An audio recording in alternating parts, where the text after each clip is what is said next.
Salut Clotilde. Salut. Je suis trop contente de t'avoir dans le podcast. Moi aussi. Les voyages de ton âme aujourd'hui pour un petit duo. Aujourd'hui, je suis trop contente. Et avant qu'on commence l'épisode, est-ce que tu pourrais te présenter un petit peu ce que tu fais avec la magie de la loi de l'ascension? Avec plaisir. Hello tout le monde, moi je m'appelle Clotilde, je suis coach mindset et manifestation consciente, donc j'aide les personnes à déconstruire leurs croyances limitantes, à se libérer de leur carcan finalement pour incarner la version d'eux, s'autorise à rêver, la version d'eux qui a ce qu'elle veut. Donc finalement je les aide à atteindre leurs objectifs, à réaliser leurs rêves en adoptant un meilleur mindset, voilà, en améliorant leur état d'esprit et puis voilà. C'est déjà très bien. Et on va démarrer l'épisode. Bienvenue dans les voyages de ton âme, le podcast dédié à l'exploration intérieure, à l'introspection et à la réflexion. Je vous propose un épisode aujourd'hui dans lequel je ne suis pas seule. Je reçois Clotilde et cette conversation m'a profondément touchée parce que j'aime beaucoup découvrir la vision, mais aussi la perception que chacun a quand on parle d'âme ou encore de chemin personnel ou spirituel.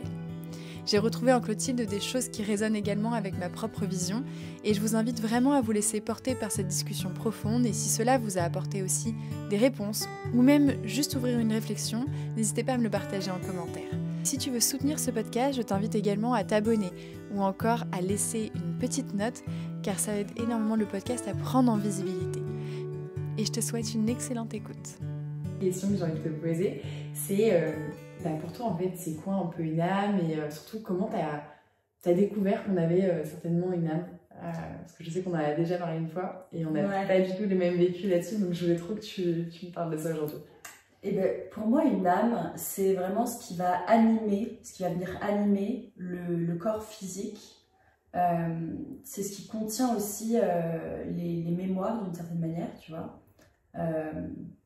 Les mémoires d'ancienne vie, de tout ça.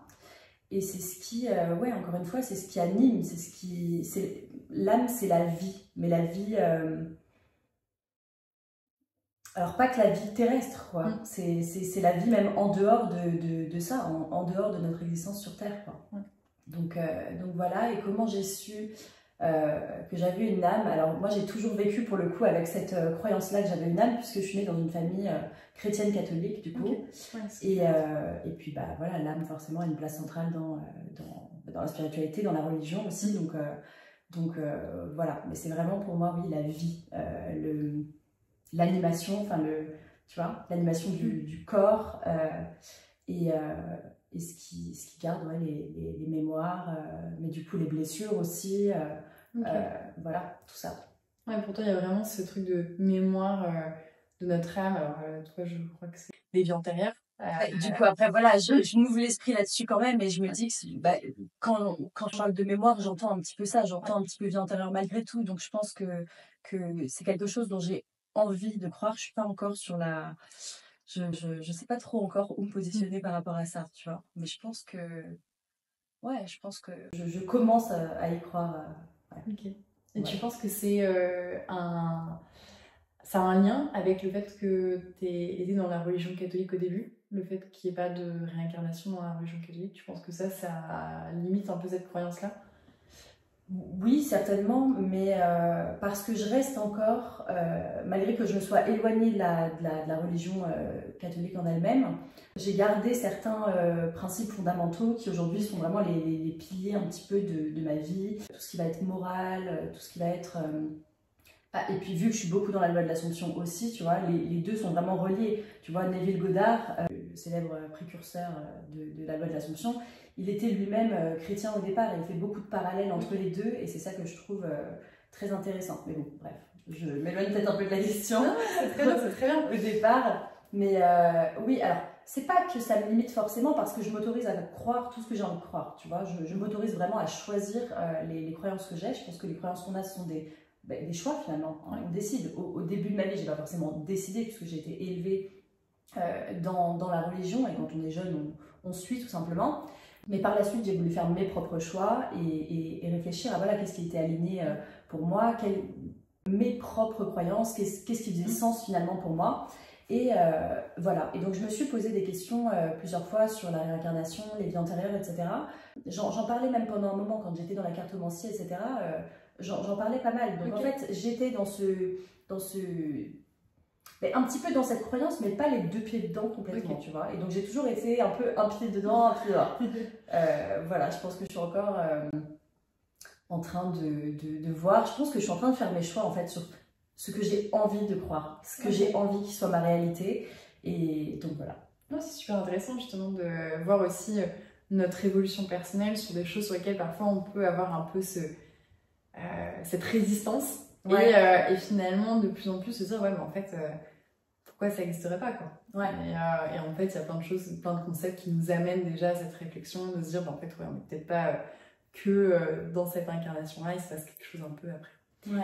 Et toi, tu dirais que genre, ton âme, elle te donne des informations tous les jours? Elle te donne Alors, par exemple, tout ce qui va être lié à l'intuition. Toi, tu dirais qu'aujourd'hui, tu arrives facilement à suivre cette intuition. Est-ce que pour toi, l'intuition, ça vient de l'âme? Alors, ta vision là-dessus? Aujourd'hui, moi, je relie beaucoup l'intuition, l'âme et les émotions.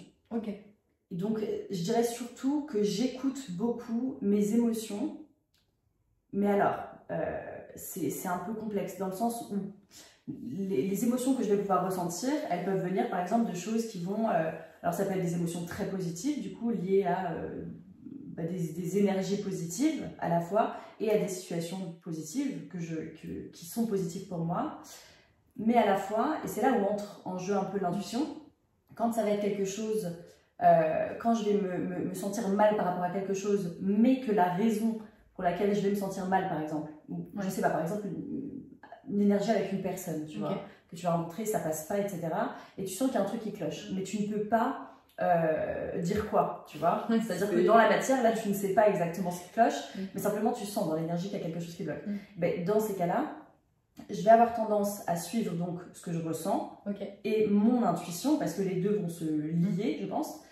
Et donc ça va m'aider à faire les bons choix pour moi, entre guillemets, en tout cas sur le moment, tu vois. Maintenant, souvent, ce qui rentre en jeu, et notamment lorsqu'on parle d'émotions désagréables et d'énergie comme ça qui passe pas, tu vois, il y a aussi justement les triggers, tu vois, les traumas, les choses comme ça. Donc parfois, c'est pas qu'il y a un problème avec la personne en question ou la situation en question, c'est que cette situation ou cette personne nous rappelle quelque chose qui bloque, tu vois. Donc voilà, je dirais que j'écoute beaucoup plus qu'avant, en tout cas, ce que je ressens et ce que je ressens dans les énergies, ce que je ressens à l'intérieur de moi. Et donc, je pense que c'est très lié à l'intuition. Voilà. Ouais, c'est vachement intéressant, hein, je trouve, même de voir chacun comment, tu vois, au fil du temps, je trouve, avec la spiritualité, finalement, on s'est reconnecté à cette part de nous, tu sais, à l'intérieur de nous, on se dit, ok, bah en fait, au lieu de ne pas écouter, et puis souvent d'ailleurs, quand on n'écoute pas, on voit bien que ça finit pas très bien. On se dit, non, j'ai pas envie d'écouter, je vais pas écouter cette petite voix, et finalement, quand tu le fais pas, bah, tu vois bien que non, il fallait faire l'inverse. Et que globalement, tu sais que ton âme, elle te veut que du bien. Enfin, tu vois bien que cette petite voix, elle est là pour t'apporter. Oui, elle t'amène justement à faire des expériences, les expériences que tu as qu'elle a besoin de vivre, cette âme. Donc oui, je pense qu'elle est là pour le bon, qu'il s'agisse de situations, qu'on traverse du coup des situations négatives vers lesquelles elle va nous mener parfois, ou que ce soit des situations positives, effectivement. Ouais, je suis assez d'accord là-dessus.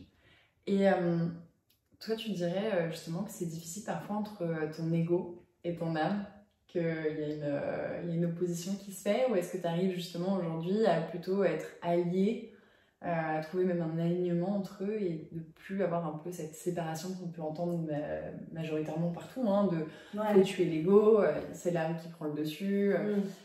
Tu vois, par rapport à ce concept-là, toi aujourd'hui, comment ça se passe dans ton quotidien? Quelle est ta vision là-dessus? Je pense que déjà les deux sont reliés, puisque l'ego il va avoir tendance à te protéger, tu vois, et à te faire vraiment à te protéger. Et l'âme, parfois, a besoin d'être protégée aussi, tu vois. Donc, je pense qu'ils sont reliés et que, alors de plus en plus, j'arrive à à avoir un meilleur équilibre à ce niveau-là, tu vois, au Ok. niveau âme, ego, enfin au niveau de mes choix. Il y a des situations dans lesquelles je me retrouvais avant où vraiment il y avait ce combat intérieur, tu vois. Et c'est un peu comme le combat cœur-mental. Voilà, tu vois, au final c'est ça aussi. Ouais, bien sûr. C'est ça. Et maintenant, je pense que j'arrive à allier les deux, mais sans pour autant rejeter l'ego, parce que je pense que tout a une raison d'être, tu vois, et l'ego a une raison d'être, il a une raison d'être là. On n'est pas, selon moi en tout cas, censé tuer l'ego, le détruire. J'ai un peu l'impression que dans la spiritualité actuelle, dans certains domaines en particulier, on est, voilà, c'est le grand vilain méchant ego, tu vois. Voilà, l'ego à abattre, quoi. Mais je pense que plein de fois, mon ego m'a quand même sauvée dans certaines situations et permis aussi de me respecter. Maintenant, le problème, c'est que l'ego peut être vraiment dans l'extrême. Et donc, on peut avoir tendance à avoir à surréagir, en fait. À surréagir, à surinterpréter, tu vois, c'est vraiment l'extrême, quoi. Donc c'est là où il faut quand même s'en détacher un peu et trouver un équilibre. Et une fois qu'il est en équilibre avec l'âme et avec nos aspirations profondes, etc., je pense que tout se passe bien, enfin tout se passe mieux en tout cas. C'est clair, c'est clair. Je pense que quand on arrive vraiment d'ailleurs à ce concept, justement, je pense qu'on est tous passés par là, hein, dans la spiritualité, de vouloir tuer notre ego, et puis en fait finalement on s'aperçoit bien que en fait, ça fait partie de l'incarnation. Ouais. Du coup, si on choisit de s'incarner, c'est qu'on doit vivre cette dualité, l'ego, quoi. Et c'est vrai qu'à partir du moment où tu prends conscience de ça et que tu l'observes à l'intérieur de toi et que tu te dis, ok, bah maintenant je sais quand là j'ai une réponse qui est liée à l'ego, ou là je sais que cette réponse-là elle va être plus guidée par mon âme. Et aujourd'hui, toi, tu dirais que ton âme, elle guide, par exemple, là, tes choix professionnels que tu fais en ce moment, ce que tu es en train de faire. Est-ce que pour toi, ça fait partie de l'alignement à qui tu es? Ah oui, oui, clairement, clairement. C'est le jour où j'ai eu cette sorte de réveil spirituel, j'ai senti que vraiment j'allais là où mon cœur avait envie d'aller. Et en fait, par mon cœur, encore une fois, tu vois, j'ai fait la comparaison mental-cœur, c'est l'âme aussi. Tu vois, je ne l'ai pas dit en début de vidéo, mais l'âme, c'est aussi le cœur, je pense. Et je me suis dirigée vers ce qui me paraissait le plus naturel pour moi aussi, c'est-à-dire que aider les gens, faire ce que je fais aujourd'hui. Alors, je ne le fais pas forcément exactement de la même manière, mais j'adorais aider les gens, être là pour eux, les écouter, les conseiller, voilà. Et c'est quelque chose qui me paraissait tellement naturel que, oui, en fait, ce naturel que j'ai à faire mon métier me fait me dire que oui, je vais dans le sens de mon âme, tu vois, j'y suis à fond. Et voilà, après peut-être que mon âme veut aussi, enfin je sais que je suis une personne qui aime faire beaucoup de choses, on a l'impression vraiment que je suis que dans la loi de l'Assomption, parce que c'est vraiment une passion, tu vois, c'est une très grosse partie de ma vie, c'est un peu toute ma vie, tu vois, mais j'ai plein de passions en fait, il y a plein de choses que j'aime faire, il y a plein de choses que j'aime partager, j'aime parler de plein de sujets différents aussi, et donc je me dis que peut-être mon âme va aussi me guider à me réinventer aussi, à faire d'autres choses, à commencer de nouvelles choses, voilà, à sortir de ma zone de confort et je l'accepte à 100%, quoi. Mais oui, je me sens alignée vraiment dans ce que je fais et c'est fou, enfin, c'est là où vraiment je me suis sentie heureuse et dans ma mission de vie, tu vois. Ok. Voilà, ça a vraiment eu un impact, oui, sur mon bonheur, sur j'ai enfin l'impression d'être à ma place, tu vois, parce que j'ai eu beaucoup de jobs différents. Et à chaque fois, je me disais, mais qu'est-ce que tu fous là, petit? Tu n'as rien à faire là. Tu n'as rien à faire là. Tu n'es pas... Enfin, ça allait pas, en fait. Et tu vois, et je me faisais virer, ou sinon je partais à chaque fois. À chaque fois. Et je me disais, pourtant, je suis pas une... Enfin, voilà, je fais pas n'importe quoi au travail non plus. Mais tu vois, il y avait cette énergie où moi-même, j'avais envie de partir. Je voulais trouver une issue parce que ça ne me convenait pas. C'était pas aligné avec justement mes aspirations profondes, ce que je voulais au plus profond de moi, ce qui allait pouvoir vraiment m'enrichir de l'intérieur, tu vois, et enrichir les autres par la même occasion. Enfin, donc voilà. C'est intéressant de la manière aussi, justement, comment tu l'amènes en disant que finalement, l'âme, c'est notre nous profond. C'est ce qu'il y a de plus profond et le plus réel finalement. La partie de nous finalement qui n'a pas forcément de peur, la partie de nous qui a qui a envie de faire plein de choses, je pense. Et c'est assez marrant parce que souvent, c'est un truc que j'entends, c'est vraiment, j'étais dans ce job-là et puis j'étais pas du tout heureuse, et limite burn-out, avant de se dire, bon, ok, je fais un truc qui me rejoint, qui est dans mon cri intérieur un peu, bon, je sais pas ce que c'est, mais on va trouver. Et il y a un peu ce truc, je sais pas si toi ça te l'a fait, mais je peux faire confiance, enfin, je sais pas à quoi je fais confiance. Mais pour autant, j'ai confiance. Tu peux tout lâcher et te mettre là-dedans parce que tu te dis, c'est... alors après, c'est peut-être dû aussi à certaines croyances qu'on peut avoir, tu vois. Mais moi, je me suis dit, si c'est ça que j'aime, je ferais tellement tout pour que ça fonctionne de toute façon, sans que ça me paraisse fatigant, éprouvant, etc. Puisque, encore une fois, c'est ma passion. Donc, je peux tout faire pour ça, je peux tout donner pour ça, je préfère tout donner pour ça que tout donner dans autre chose qui n'est pas aligné et que je n'aime pas particulièrement. Et voilà, sachant qu'on est sûr dans rien en plus. Parce que tu vas mettre ton énergie ailleurs, mais est-ce que ça va mieux fonctionner dans quelque chose d'autre? Mieux vaut mettre ton énergie dans quelque chose qui réellement te plaît, te fait vibrer. Voilà, on n'est jamais sûr de toute façon dans la vie, tu vois. Donc voilà, mais oui, après, c'est vrai que se lancer dans l'entrepreneuriat, etc., c'est quand même un saut, un plongeon un peu dans le vide, tu vois. Enfin, en même temps, je pense que c'est là où tu apprends à jouer aussi avec l'incertitude et je pense que d'apprendre à sortir des certitudes, ça aide beaucoup aussi, je trouve, à grandir mentalement, à ouvrir d'autres champs de perspective et de se dire, au moins, je donne mon énergie dans quelque chose que j'aime et puis on verra après le résultat. Mais j'ai un peu cette croyance, moi, de me dire qu'à partir du moment où, de toute manière, tu mets ton énergie dans quelque chose que tu aimes, dans l'univers, en tout cas, il y aura un impact positif, quoi. Enfin, j'ai un peu ce truc de me dire, voilà, si tu t'es aligné à qui tu es, il n'y a pas de raison que ça ne fonctionne pas trop. Et pour toi, justement, est-ce qu'il y a un concept qui a été difficile à intégrer, tu dirais, par là, que tu as peut-être lu plusieurs fois, et jusqu'à temps, finalement, d'arriver vraiment à l'intégrer, et aujourd'hui, tu sais que voilà, c'est un concept qui est un peu... qui peut être perçu parfois comme peut-être perché pour certaines personnes, peut-être loin de quelque chose on va dire, de cartésien.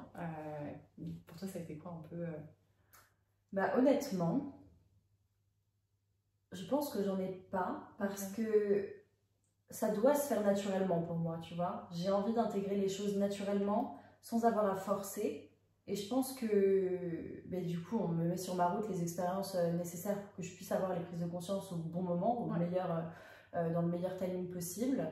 Mais il n'y a rien à forcer à ce moment-là parce que je suis prête à accueillir le truc, tu vois.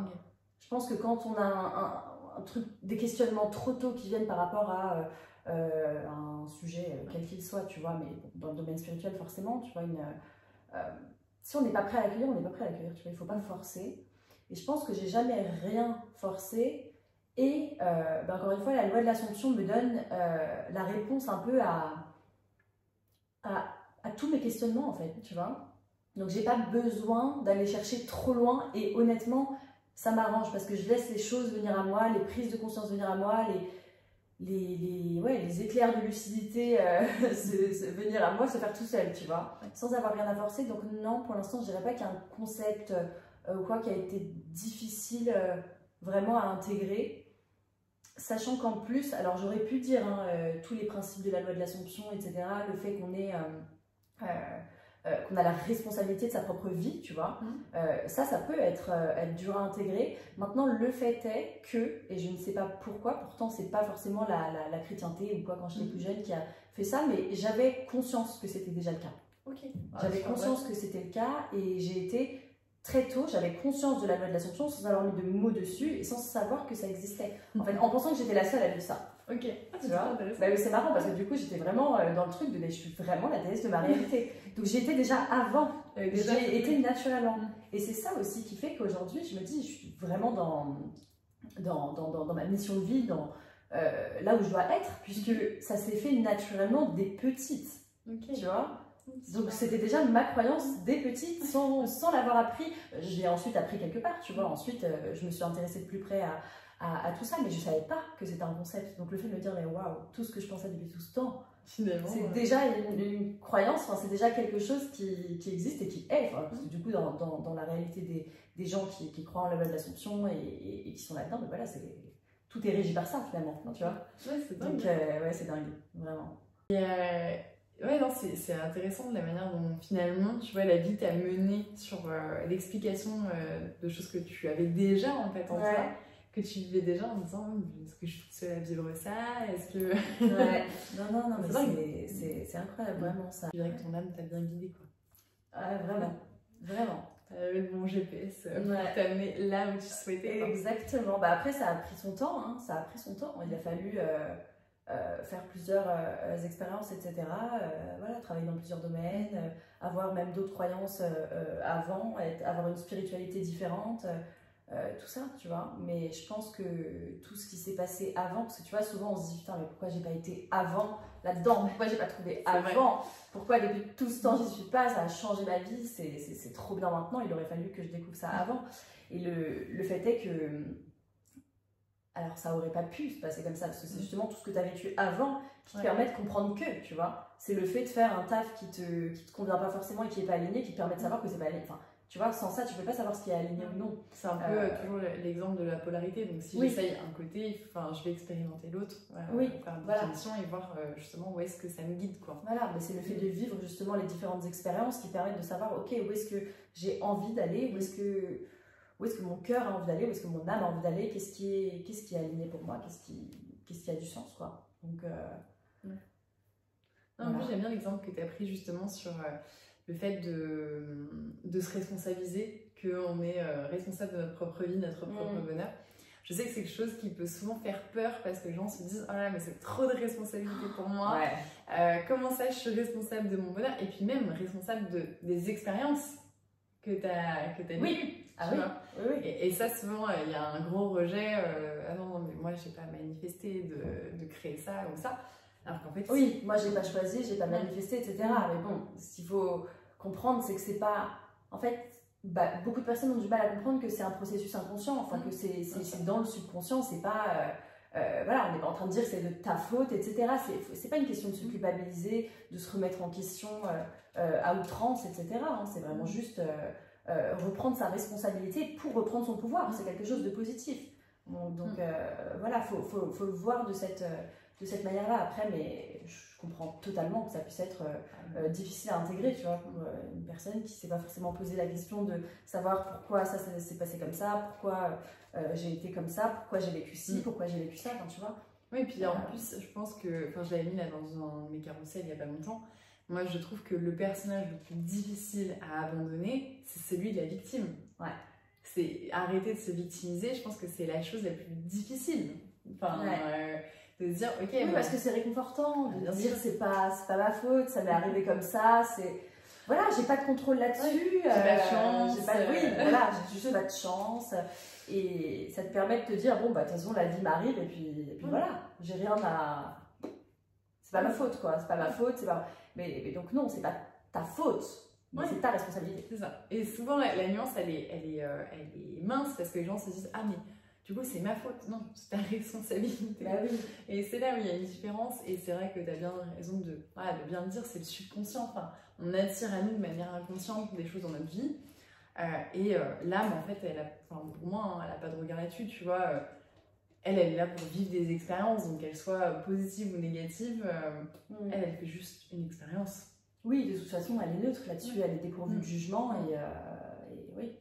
Donc, elle nous fait vivre ce qu'on a besoin de vivre. C'est nous-mêmes qui nous dirigeons de par elle, c'est elle qui nous porte vers ce qu'on a besoin de vivre, d'expérimenter et voilà, pour pouvoir évoluer, pour pouvoir se libérer de nos carcans, de nos schémas, de nos traumas, de tout ça, quoi.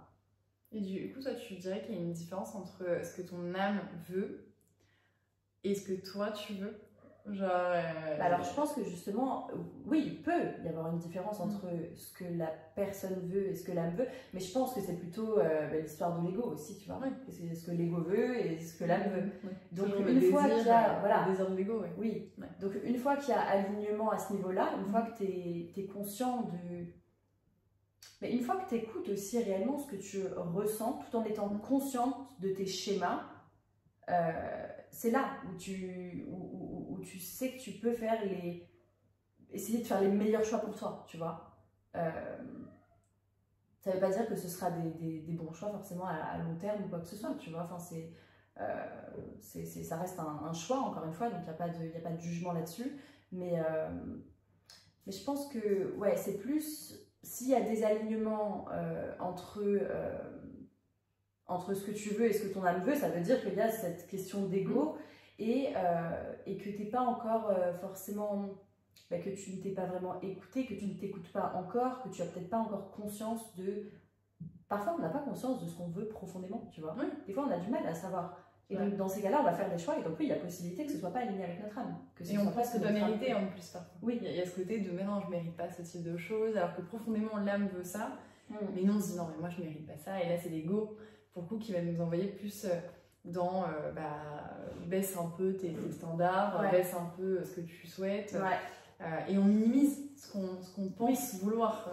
Et puis souvent il y a aussi les croyances limitantes qui vont jouer, tu vois. On va avoir certaines croyances, certaines idées préconçues, tu vois, qui vont nous empêcher de nous dire en fait je peux, enfin peu importe aussi impossible cette situation semble-t-elle, ou ce projet, ou peu importe, tu vois. Finalement je peux quoi. Ouais, c'est vraiment, je trouve que c'est là en fait où on voit la différence avec notre âme, je trouve. C'est quand on a conscience de tout ça et de toutes ces croyances-là et que pour une fois on s'autorise à aller bien plus loin, de rêver, de penser et tout ça. Et on voit qu'en plus ça résonne à l'intérieur. Il y a quelque chose qui est en train de se passer. Je sais pas si toi tu as déjà fait l'exercice d'un vision board, mais par exemple, quand tu fais un vision board et que vraiment là tu t'autorises à... et tu vois bien qu'à l'intérieur de toi il y a une activité, genre il y a quelque chose qui se passe et puis tu t'autorises vraiment à rêver, etc. Tu sais, ça me fait penser à un truc quand on dit l'âme d'enfant. Oui, tu vois, son âme d'enfant. Parce que quand tu es un enfant, tu as cette imagination débordante et tu te mets pas de limites, tu vois. Quand tu es enfant, tu vas te dire, ok, je rêverais de faire ci, de faire ça, je rêve d'être chanteuse ou quoi, tu vas pas te dire, oh, c'est un truc de fou. Il y a le chat qui essaye qui se demande ce que c'est, le trépied. Mais oui, en gros, ça c'est intéressant parce que du coup, dans la loi de l'Assomption, quand tu manifestes, etc., on te dit, il faut que tu retrouves ton âme d'enfant en fait. Il faut que tu sois cet enfant qui n'a pas peur de rêver, qui n'a pas peur de se dire que tout est possible. Tu vois ? Et donc parfois, c'est bien ça, c'est tes croyances limitantes qui vont t'empêcher de te dire que telle chose ou telle chose est possible, ou que tu mérites ou ne mérites pas telle chose. Un enfant, il se pose pas ce genre de questions, tu vois, il se dit, mais il n'y a pas de question de je mérite ou je mérite pas, enfin, c'est... Et pourtant, on les conditionne de l'enfance avec le Père Noël et le Père Fouettard, tu vois. La dernière fois, on en parlait avec mon copain et on se disait, c'est quand même fou parce qu'il y a quand même ce conditionnement, et c'est là où je pense que les conditionnements d'ailleurs arrivent, sur tu mérites pas, tu vois. Et quand on me dit... ouais, non, mais de toute façon, le Père Noël, il va te punir si tu fais pas des bonnes actions. Et du coup, là, ça y est, tu commences un petit peu à te limiter, tu vois. Ouais, ça, c'est aussi relié, je pense, aussi à l'amour parfois conditionnel des parents, tu vois. Je t'aimerais si. Voilà, c'est ça.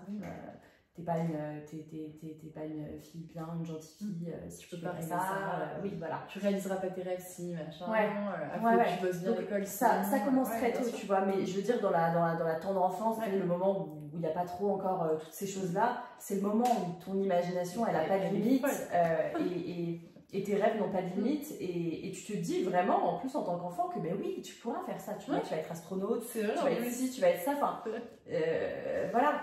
Et je pense que retrouver son âme d'enfant, donc complètement hors conditionnement, même si on est conditionné depuis notre plus jeune âge en fait, mais tu vois, il y a encore cette liberté au début, mais donc c'est tôt, tu vois, c'est assez tôt. Et retrouver ça, c'est un peu reconnecter avec notre âme. Je suis complètement d'accord, il y a vraiment ce truc de... On vous présente Gatsby. On est invité. C'est un invité très spécial. Qui ont des rêves aussi. Eh oui, il a des rêves. Il rêve de manger des croquettes en illimité. En illimité. Et tu les manges déjà en illimité. Oh, il a eu peur. Tout va bien. Et toi, aujourd'hui, est-ce que tu dirais qu'il y a une connexion d'âme avec les personnes que tu rencontres? Est-ce que tu penses qu'il y a des connexions spécifiques? Est-ce que on en revient un peu à la question des vies antérieures. Du coup, c'est un petit peu compliqué pour moi. Déjà rencontré mais à la fois, oui, j'ai rencontré beaucoup de personnes avec qui j'avais vraiment l'impression d'avoir une connexion spéciale, une connexion d'âme à âme, tu vois. Et voilà, tu sais, c'est quand tu rencontres la personne et que tu as l'impression de la connaître depuis des années, alors que ça fait 5 minutes que tu lui parles, tu vois. Ça, c'est vraiment... Désolée. T'as vraiment l'impression que oui, que tu la connais d'une vie antérieure, quoi. Donc, à la fois j'y crois et à la fois, tu vois, dans l'idée, oui. Parce que pareil, tu vois, moi, je reconnecte avec mon âme d'enfant. Donc, je me dis, tout est possible. Et donc, je me dis, mais oui, cette personne, je la connais. Enfin, en fait, c'est une idée que j'aime. Okay. C'est une croyance que j'aime et qui est belle pour moi. Donc, j'ai envie de l'accepter comme ma réalité. Tu vois ce que je veux dire? Donc, oui, je pense qu'il y a des liens d'âme entre les personnes. Mais de toute façon, j'ai aussi cette croyance qu'on est tous on fait tous partie d'un grand tout et on est tous connectés par la conscience. Donc, dans tous les cas, on a un lien, même si on n'a pas forcément vécu une vie antérieure ensemble. Tu vois, oui, donc, on est tous liés d'une manière ou d'une autre. Maintenant, effectivement, il y a des connexions, des choses comme ça qui sont difficiles à expliquer et qui sont en fait des liens d'âme. Clairement, c'est des personnes avec qui, oui, tu as probablement vécu une vie antérieure et tu le ressens et tu as du mal peut-être à... On a du mal à l'expliquer, parfois c'est là, c'est dans l'énergie, c'est dans... Et même des fois le visage, enfin c'est bizarre, c'est pour ça que je dis aussi que l'âme, il y a une mémoire, c'est que t'as pas conscience d'avoir vécu une quelconque vie avec cette personne, tu vois, au départ, c'est après, tu en prends conscience, tu te dis mais waouh, il y a quand même quelque chose, c'est en réfléchissant. Mais tu peux avoir l'impression de l'avoir déjà vu, tu vois. C'est vrai. Alors que dans d'autres vies, tu n'avais pas les mêmes, du coup oui, t'avais pas les mêmes yeux forcément, mais c'est ton âme qui voit, c'est ton âme qui voit. Donc c'est marrant parce qu'on dit les yeux sont le miroir de l'âme. Oui, aussi, tu vois. Mais en plus je pensais à ça. Moi aussi je pensais à ça. On en parlait, tu vois, je me disais oui, c'est vrai qu'il y a. Et c'est en ça qu'il y a la mémoire, il y a la mémoire, il y a, tu vois, il y a quelque chose. C'est ouf. Ouais, mais c'est incroyable. Enfin, moi je trouve que ça ouvre aussi un champ d'opportunités, de prise de conscience. Se connecter. Enfin, moi il y a quelque chose là-dedans qui me dit. On est tous finalement dépendants des uns des autres, tu vois, et indépendants des uns des autres, mais en même temps tous reliés par une conscience qui est la nôtre. Et quelque part, moi aussi, ça me fait vraiment cheminer sur... par contre, voilà, sur la Terre, c'est très compliqué, je trouve, parce qu'on est beaucoup dans la séparation des uns et des autres. Et pour autant, d'avoir ce truc-là, et moi je trouve ça ouf d'ailleurs quand tu fais des rencontres justement d'âme à âme, où tu sens qu'il y a un lien, et tu te dis, mais... C'est quand même fou de penser connaître la personne alors que ça fait 5 minutes que tu l'as rencontrée. Ouais, c'est incroyable. Et je trouve ça fou. Enfin, ce qui se passe à l'intérieur de toi. Et à ce moment-là, je trouve que ça fait aussi sauter les barrières du matériel, tu vois. De tout ce qui peut être cartésien. Là, tu fais sauter à peu près toutes les barrières. Ouais, tu fais sauter les barrières, même du mental et tout ça, quoi. Tu sens quelque chose et t'as pas forcément besoin en plus de l'expliquer, tu vois. Donc c'est ça qui est un peu magique, c'est ça qui est un peu incroyable, quoi.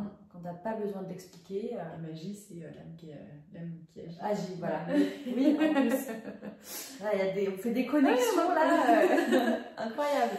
Et justement, si tu avais un conseil aujourd'hui à partager pour toi, comment tu fais pour te reconnecter à ton âme? Quel serait un peu peut-être la pratique, le conseil que tu donnerais aujourd'hui pour s'y connecter un peu plus? Et je pense que j'aurais tendance à penser à moi-même petite, tu vois. Donc il y a un truc avec l'enfant intérieur et moi petite, etc. Parce qu'encore une fois, il y a cette histoire d'âme d'enfant. Donc je pense que le truc, c'est de se reconnecter à son enfant intérieur, à son soi petit, qui est libre, qui se permet de rêver et qui est innocent aussi, tu vois. Et se reconnecter à lui et lui apporter ce dont il a besoin, tu vois, qui avec le temps, quand on grandit, tu vois, on va avoir plein de croyances qui vont s'ancrer à l'intérieur de nous, dans notre subconscient, etc. Et ça va être ces croyances-là qui vont parfois nous limiter pour certaines. Je dirais que pour pouvoir dépasser ça, sachant qu'on peut en avoir beaucoup des croyances limitantes, donc je pense qu'il faut travailler sur chacune d'entre elles, les identifier du moins, parce que les identifier c'est déjà l'étape cruciale pour les éliminer, tu vois. Mais donc il y a ce travail-là d'identifier ces croyances limitantes, mais aussi donc de se reconnecter consciemment à cette part de nous qui est dénuée un peu de croyances, qui n'a pas encore appris la vie, entre guillemets, tu vois. Ça permet de rêver vraiment au-delà de tout. Donc je dirais que c'est ça, moi, ce qui m'a vraiment aidée, ce qui m'aide encore au quotidien, c'est de toujours penser à moi petite et me dire, bon allez, détache-toi maintenant de tout ce qu'on t'a dit, de tout ce que tu pensais croire, etc. Puis encore une fois, même une croyance, ça peut se déconstruire en 2 secondes, on peut choisir ce en quoi on veut croire. Donc je dirais, ouais, penser à soi enfant, penser à toutes ces croyances en se disant, en étant conscient qu'on peut déconstruire toutes ces choses qui nous empêchent d'avancer. Et on peut se permettre de rêver et de choisir aussi ce qui nous arrange, ce qui nous convient, tu vois, ce avec quoi on est aligné. Il y a un choix. C'est très clair, mais en fait, faire ce choix-là, tu vois, conscient de se dire, ok, vu que c'est moi qui ai la responsabilité de ma vie, j'ai aussi cette liberté de choisir qui j'ai envie d'être, ce en quoi j'ai envie de croire, ce vers quoi j'ai envie de me diriger. Et du moment que je le sens à l'intérieur de moi, tu vois, que j'ai cette bonne énergie à l'intérieur de moi qui me pousse à y aller, ben c'est que d'une certaine manière, c'est connecté à mon âme, tu vois. Et, un élan du cœur. Oui, voilà, ouais, un élan du cœur. Voilà, et même parfois, quand ça peut faire peur, tu vois, il y a des choix qui nous font peur, qui sont bons pour nous. Mais tu vois, sentir que c'est ça qu'on doit faire. Donc, ouais, s'écouter, écouter notre enfant intérieur et s'autoriser à rêver et à ne pas se mettre de limites, quoi. Voilà. Ouais, je suis plutôt d'accord aussi là-dessus. Et si tu avais un message de ton âme à faire passer aujourd'hui, ça serait quoi? Donc, je suis très heureuse d'avoir pu faire cet épisode de podcast. Ok, très cool. Parce qu'au départ, j'étais plutôt stressée à l'idée de le faire, sachant que c'est la première fois pour moi. Et je pense que voilà, le message de mon âme, c'est plus à toi. Bravo pour ce que tu fais et ce que tu apportes au quotidien. Je pense que tu aides beaucoup de personnes. Je pense que beaucoup de personnes seront d'accord avec moi sur ce point.